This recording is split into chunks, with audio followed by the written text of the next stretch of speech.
ETF index mutual funds నేర్చుకుని stock మార్కెట్లో రాణించాలనుకుంటున్నారా? వెంటనే ఈ నెంబర్కి కాల్ చేయండి.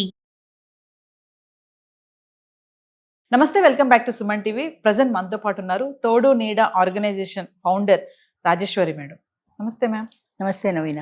మేడం, 50 ఏళ్ళు దాటిన మహిళలకి అసలు కోరికలు ఏముంటాయి? అంటే కోరికలు అనగానే చాలా మంది దృష్టి అక్కడికే వెళ్తుంది. కోరిక సెక్స్ అని, అదని ఇదని అనుకుంటారు. కానీ అసలు మామూలుగా అప్పటికే పెళ్ళయి పిల్లలు మనవలు ఎంత వచ్చి సగం జీవితం అయిపోద్ది 50 అంటే. మరి అప్పుడు కూడా వాళ్ళకి ఇంకా కోరికలు ఉంటాయా అంటే అసలు ఆ కోరికలు ఎలా ఉంటాయంటే? 100 సంవత్సరాలకి పూర్వం అసలు ఆడదానికి కోరికలు, ఆడదానికి ఇష్టాలు అన్నవి లేవు. అంటే వాళ్ళు ఒక వస్తువులాగే పరిగణించేవారు ఆడదాన్ని కూడా. అమ్మాయికి పెళ్లి చేయాలి, పెళ్లి చేసాం, పెళ్లి చేస్తే అత్తారింటికి వెడుతుంది, అత్తారింటికి వెళ్ళాక ఆడ పిల్లల్ని కంటుంది, ఆ పిల్లల్ని పెంచి పెద్ద చేస్తుంది.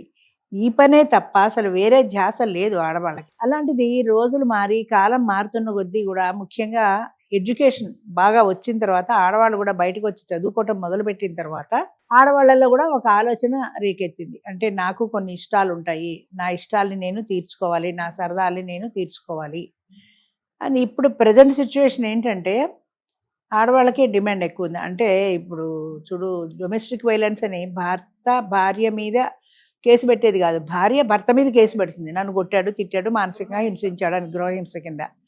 అయితే ఇప్పుడు మగవాళ్ళు కేసులు పట్టాల్సిన పరిస్థితి వచ్చింది. ఎందుకంటే ఒకప్పుడు ఆడవాళ్ళ పరిస్థితి అట్లా హీనంగా ఉండేది, ఇప్పుడు లేదు. వాళ్ళే మగవాళ్ళని కొడుతున్నారు, వాళ్ళే తిడుతున్నారు, వాళ్ళే చంపుతున్నారు. అంచేత ప్రజెంట్ సిచ్యువేషన్ చూసినట్లయితే 50 దాటిన ఆడవాళ్ళు, ఇప్పుడు మా తోడు నెడలు అందరూ 50 దాటిన వాళ్ళే వస్తారు. మెయిన్ అంటే చెప్తే నెగిటివ్గా ఉంటుంది కానీ మెయిన్ వాళ్ళవి 3 కోరికలు. బాగా ఆస్తి ఉండాలి, ఆస్తి బాగా ఉండాలి. 30,000 అంటే ఆటో వాడు సంపాదిస్తున్నాడు, 30,000 జీతం అని తిడుతున్నారు ఆడవాళ్ళు. అంచేత బాగా ఆస్తి ఉండాలి, అందంగా ఉండాలి, ఆ ఏజ్ లో కూడా మళ్ళీ 60 దాటి ఉండకూడదు, 50, 52, 53 అలా ఉండాలి. నాకు 50 కదా, మిగతా ఇంకా ఉంటాయి. ప్రయారిటీ మాత్రం ఈ 3: ఆస్తి ఉండాలి, అందం ఉండాలి, వయసు ఉండాలి. 60 ఏళ్ళు దాటితే వాడు ముసలాడి కింద లెక్క. అసలు నేను పెట్టిందే ముసలాళ్ళ కోసం, కానీ వాళ్ళు ముసలాళ్ళు అంటే యాక్సెప్ట్ చేయట్లేదు. అలా 50 ఏళ్ళ ఆడవాళ్ళు వస్తారంటే చక్కగా మళ్ళీ అప్లికేషన్ ఫిల్అప్ చేయడం రాదు, చదువుకోలేదు, మంచిగా తయారై వస్తారు. మగాళ్ళు వస్తారు లుంగి కట్టుకొని నిద్రపై లేచిన ముఖంతో, అస్సలు వాడిని చూసి వీడా నా మొగుడు అని అనిపించేలాంటి భావనతో వస్తారు. అంటే వాళ్ళ ఉద్దేశం ఏంటంటే ఆడదానికైనా అందం మగాడికి ఎందుకు అని. కనీసం నువ్వు పెళ్లి చేసుకునే వ్యక్తికైనా నువ్వు అందంగా ఆకర్షణగా కనపడాలి కదా. ఉన్నంతలో నీ అందచందాలు భగవంతుడు ఇచ్చివి, కానీ ఉన్నంతలో స్నానం చేసి కాస్త నీట్గా తలదూకొని తయారై రావచ్చు కదా. గడ్డాలు మాసిపోయి చంకలో సంచి పెట్టుకొని బాబా చూస్తే ఇరిటేషన్ వస్తుంది. అలా వస్తారు. అలాంటి వాళ్ళని ఎవరు ఇష్టపడతారు? నేను 4 సార్లు వచ్చాను మేడం పెళ్ళికి, మీటింగ్కు అంటాడు. నువ్వు 40 సార్లు వచ్చినా అవ్వదు. ఎందుకంటే అవతల వ్యక్తులకి ఇదివరకుట్లాగా కళ్ళు మూసుకొని ఎవరంటే వాళ్ళతో తాళి కట్టించుకునేలా లేరు. వాళ్ళకి ఇష్టాలు ఉన్నాయి, వాళ్ళకి కోరికలు ఉన్నాయి, వాళ్ళ కోరికలు తీర్చే లాంటి వాడు కావాలి. నాకు ఒక ఆయన ఉన్నాడు, ఆయన ఎక్కడ ఓల్డేజ్ హోమ్లో ఉంటాడు. ఆయనకి ₹1,00,00,000 పైన ఆస్తుంది అంటాడు. అంటే ఆయన అన్ని షేర్ మార్కెట్లో ఉన్నాయి. ఆ కాగితాలన్నీ పుచ్చుకుని సంచిలో వేసుకొని వస్తాడు. పిచ్చికలు కూడా ఉంటుంది తల, నిద్రపోయి లేచినట్టు ఉంటాడు అని పెళ్లి కావాలి. కానీ ఇలా వస్తే నీకు ₹1,00,00,000 ఉన్న ఎవరు చేసుకోరు. ₹1,00,00,000 ఒకటే కాదు, దాంతోపాటు నువ్వు కూడా కాస్త ఆకర్షణగా కనపడాలి కదా.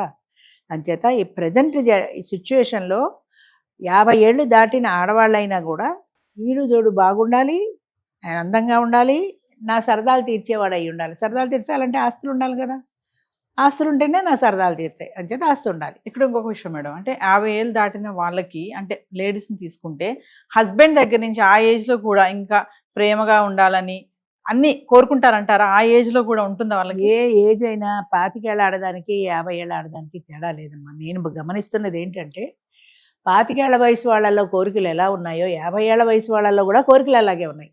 50 ఏళ్లతో మెనోపాజ్ స్టేజ్ దాటిపోయి అన్నీ ఉడిగిపోయి నాకెందుకు అన్న ధోరణిలో ఎవ్వరూ లేరు ఈ రోజుల్లో.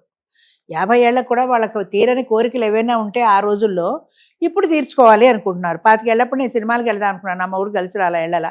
ఇప్పుడు మా ఆయనతో నేను సినిమాలకు వెళ్ళాలి, హోటల్కి వెళ్దాం అనుకున్నా, వెళ్ళాలా. అప్పుడు మా హస్బెండ్ నాకు సహకరించలేదు.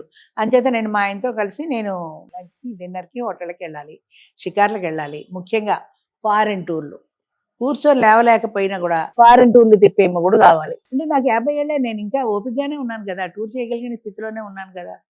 అంచేత నన్ను టూర్లు తీసుకెళ్ళాలి, బాగా టూర్లు తీసుకెళ్ళాలి. వాడు రాకపోతే మన డబ్బులు ఇచ్చేస్తే నా ఇష్టం వచ్చినట్టు నేను వెళ్తాను అనే సిచ్యువేషన్ ఉంది తప్ప ఎవ్వరు కూడా తగ్గటం లేదు, రాజీ పట్టలేదు జీవితంతో. 50 ఏళ్ళకు వచ్చిన వాళ్ళు 60 ఏళ్ళు వచ్చేదాకా నా దగ్గర ఉన్న వాళ్ళు ఉన్నారు. ఏమ్మా ఒక మెట్టు దిగి ఎవరినో ఒకరిని చేసుకోవచ్చు కదా అంటే, 60 ఏళ్ళు వచ్చి నీ పెళ్ళి అవ్వడం కూడా కష్టం కదా అంటే, నేను ఇలా అయినా ఉంటాను కానీ ఎవరితో ఒకటితో రాజీ పడను అన్నవాళ్ళు బోల్డ్ మంది ఉన్నారు. అంటే వాళ్ళ డిమాండ్స్ తీర్చే లాంటి వాడైతేనే తప్ప ఎవడో ఒకరిని చేసుకొని ఏదో ఓ పూట తిని ఓ పూట తినక ఇలాంటి వాళ్ళు మాకు వద్దు. జీవితం అంతా కష్టపడ్డావు, ఎప్పుడైనా సుఖపడాలనుకుంటున్నాం, మళ్ళీ వాడిని చేసుకొని ఓ పూట తిని ఓ పూట తినక ఎందుకు ఈ దరిద్రం నాకు?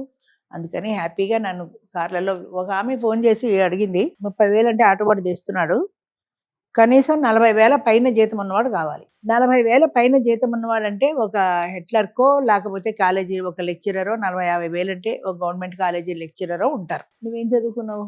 నేనేం చదువుకోవాలా. మరి కాలేజీ లెక్చరర్ చేసేవాడు ఒక హెడ్లర్క్ పొజిషన్లో ఉన్నవాడు, వాడు పెళ్ళం కనీసం 10th క్లాసో ఇంటరో చదవాలని అనుకుంటాడు కదా, వాడికి కూడా కొన్ని కోరికలు ఉంటాయి. ఆ విషయం మర్చిపోతున్నారు. వాడి కోరిక నువ్వు తీర్చగలవా? నువ్వు 10th క్లాసా? నేనేం చదువుకోలేదు.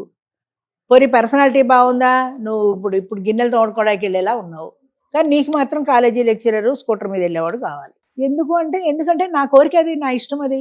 ఉంటే ఇవ్వండి, లేకపోతే లేదు, మానేస్తాను, ఇలాగే తోముకుంటుంటాను. అంతేగాని ఎవరో ఒకరిని ఎందుకు సర్దుకోవాలి, ఎవరో ఒకరిని ఎందుకు చేసుకోవాలి? నా కోరికలు తీర్చేవాడు ఎవడన్నా అయితేనే చేసుకుంటా, లేకపోతే చేసుకోండి. ఇలాంటి వాళ్ళు కోకొల్లలు.